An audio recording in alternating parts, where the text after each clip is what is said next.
You don't win leagues by drafting safe tight ends.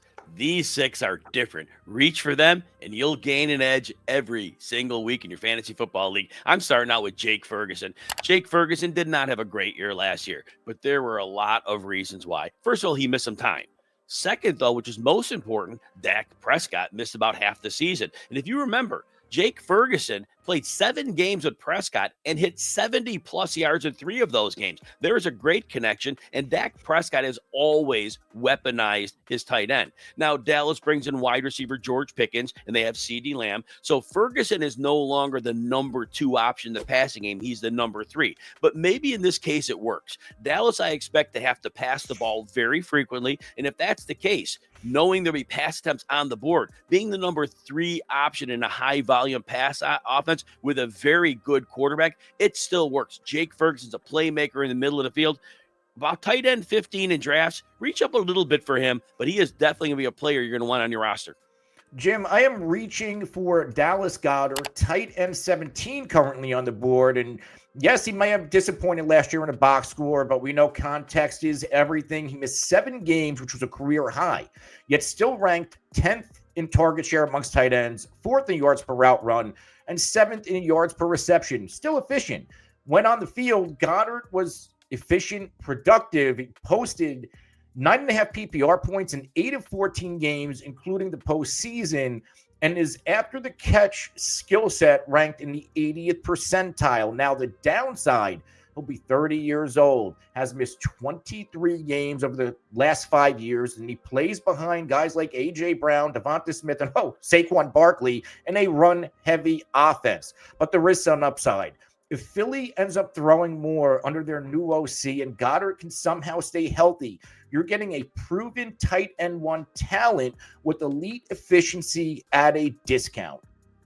Pat Freiermuth is a steal around tight end 18. Last year, if you remember, he started the season fairly slowly, but he ended up having a career year, 65 grabs, 653 yards, and 7 touchdowns. But here was the deal. Coach Arthur Smith figured out Freiermuth was part of the solution after the Week 9 bye. Because at that point, Freiermuth was getting you at least 9.9 PPR points in almost every game. And that's a great floor for a tight end. He also had a couple of spike games as well. But here's the beauty. They build on the offseason. Freiermuth is so clearly the number 2 option in that passing attack once George Pickens was traded.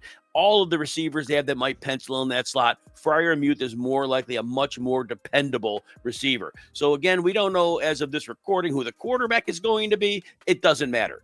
Freiermuth's going to be heavily involved. Again, around tight end 18, reach up a couple spots for him because he is a player that should have a great floor with decent ceiling as well. And if you enjoy videos like this, consider hitting that like and subscribe button. Also, 15% off all RotoWire subscriptions. You just go to RotoWire.com, pick your favorite subscription. You use the code YouTube15 at checkout to score your 15% discount. That subscription, you can get access to our mock draft tool, our picks and props tool. Use the code YouTube15 on RotoWire.com. Anthony, who's your next player? Jim, I am reaching for Hunter Henry everywhere. Currently the tight end 21 on the board, and last year, quietly one of the best seasons of his career, 66 catches, 674 yards. Also led the pass in targets and receiving yards. He ranked 5th amongst all tight ends in targets, 7th in red zone targets, yet only converted 2 of them into touchdowns, the lowest total of his career.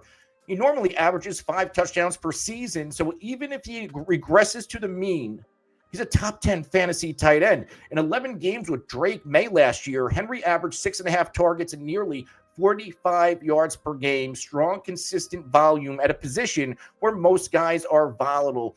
Even with Stephon Diggs, who's going to be here and draw defensive attention, Henry could see even cleaner looks in the red zone. Don't overthink it. Volume, red zone usage, and proven chemistry with Drake May could make Hunter Henry one of the biggest steals at tight end this year.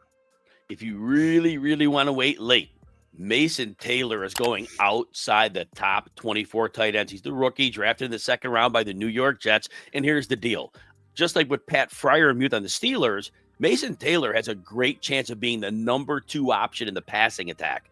You already know you've got Garrett Wilson there. But outside of that, Allen Lazard, a bunch of other players that have never done anything, this is not a good number 2 receiver room.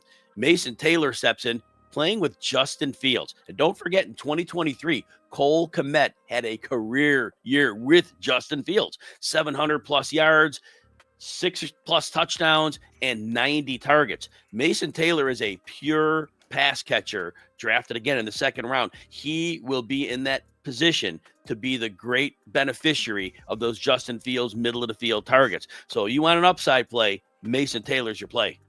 Jim, I got another reach for everybody. Ja'Tavion Sanders, 28th tight end off the board.